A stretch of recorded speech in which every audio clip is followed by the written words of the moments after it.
A paz e a graça do Senhor e Salvador Jesus Cristo. Eu quero agradecer a Deus por esta rica oportunidade, mais uma vez estar aqui para glorificar e exaltar o nome do Senhor.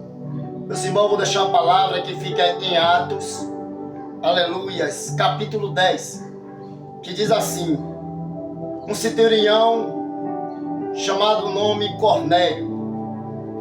Havia em Cesareus um varão por nome Cornélio, centurião da corte chamada Itália, piedoso, temente a Deus, com toda a sua casa, a qual fazia muita esmola e dava ao pobre, e de contínuo orava a Deus.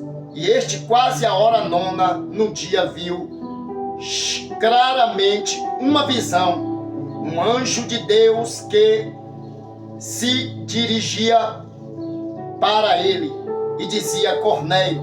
Este, fiscando os olhos nele e muito atemorizado, disse: quem é, Senhor? E o anjo disse-lhe: as tuas orações e as tuas esmolas têm subido para memória diante de Deus. Meu Pai, no nome do Senhor Jesus Cristo, eu quero te agradecer, Espírito Santo, e que o teu nome seja louvado, que o teu nome seja engrandecido. Obrigado, Pai, pela tua palavra. Fala conosco. Meus irmãos, Cornélio era um homem centurião, era um homem temente a Deus. E esse homem, ele dava e concedia as bênçãos aos pobres. Ele gostava de ajudar os necessitados, as pessoas que necessitavam.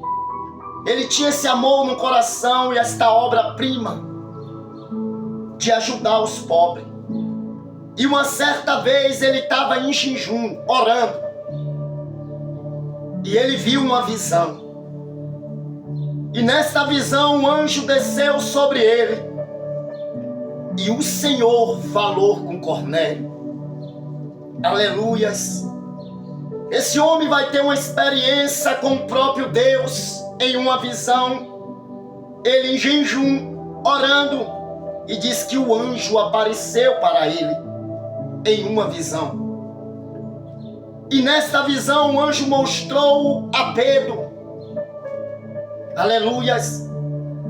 E Pedro vai ver esta visão poderosamente. No versículo, no capítulo 10, aleluia, do versículo 14, mas Pedro disse: de modo nenhum, Senhor, porque nunca comi coisas algumas comum imunda. A segunda vez disse a voz: não faças tu comum ao que Deus purificou. Aqui está falando da carne de porco que existia nesta época, e ela tinha como imunda, e Pedro se recusou a comer. Pedro disse: como, Senhor, eu posso comer isso que já é imundo? Deus disse: coma, Pedro, porque o que eu já purifiquei, não existe nada imundo mais. Deus estava garantindo pela vida de Pedro, aleluia, dizendo: coma. Deus estava garantindo que nada poderia acontecer com Pedro, que aquilo estava purificado. Ou seja, quando o Espírito Santo entra na nossa vida, ainda aquilo que seja maldição que vem bater em nossas portas vai ter que se tornar bênção. Aleluias. E esse homem, aleluias, ele vai a Pedro. E Pedro, do capítulo 10, do versículo 37, Pedro vai começar a narrar uma história para Cornélio. A palavra que ele enviou aos filhos de Israel, anunciando a paz de Jesus Cristo. Este é o Senhor de todos. Pedro está falando para Cornélio.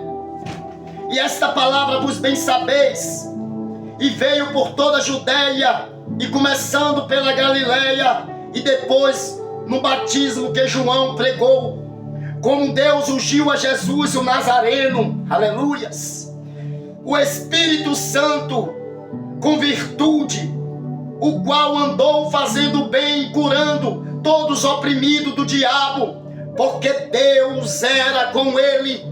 Pedro começa a declarar para Cornélio, e dizendo, nós andou com ele, meu irmão, a gente comeu na mesa com ele, nós bebemos com ele. Pedro vem agora incendiar Cornélio, que já era um homem justo, um homem de oração, um homem de jejum.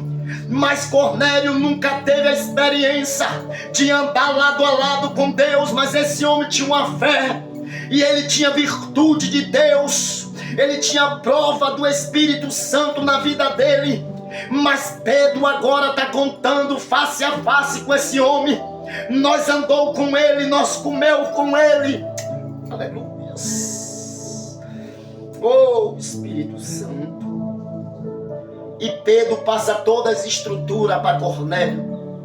Pedro passa toda a realidade. Se Cornélio já era um homem justo, se ele já era um homem temente a Deus, se ele já era um homem, ele acaba agora de ser incendiado por uma pessoa que testemunhou e que andou ao lado de Jesus. O poder de Jesus é incrível, meu irmão. Ele nos abala, esse poder, ele nos dá virtude. Nesse momento eu estou sentindo, quando se fala de Jesus, é um poder incrível. Chama Jesus para a tua casa, convida Jesus para aquele problema, convida Jesus para a tua solução, convida Jesus agora para o teu problema. Vai, ele é real, ele é verdadeiro. E o poder saía pela boca de Pedro. Os mortos ressuscitavam, aleijado andava, porque ele contava o testemunho da verdade, ele entregava a palavra genuína da verdade, ele contava o que era sério, o que era verdadeiro, que era Jesus, o Nazareno, o Messias, o enviado prometido que ressuscitou. E essa manhã eu deixo essa palavra para você. Jesus é real.